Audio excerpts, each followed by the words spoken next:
Hello guys, nandito tayo ngayon sa The Mansion at ipapasyal ko kayo.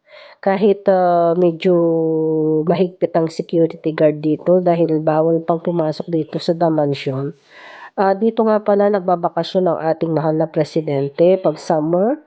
So, ayan, sobrang higpit ngayon guys kasi nga pandemic pa. So, pakiusapan natin yung security dito kung makapasok tayo.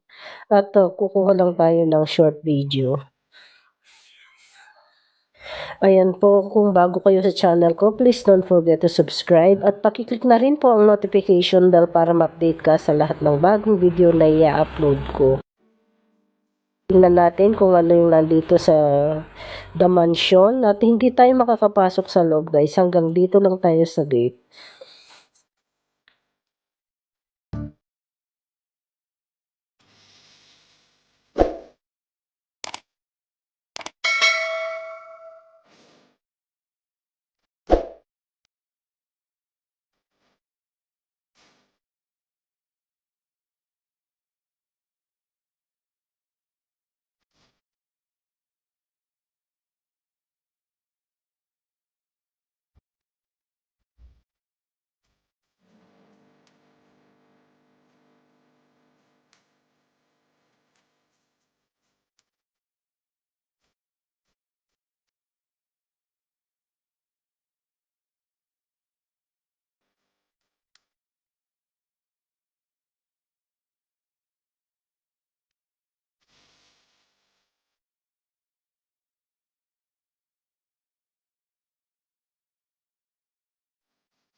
Maraming salamat sa panonood guys. Kita-kita ulit tayo sa next vlog ko. Bye-bye!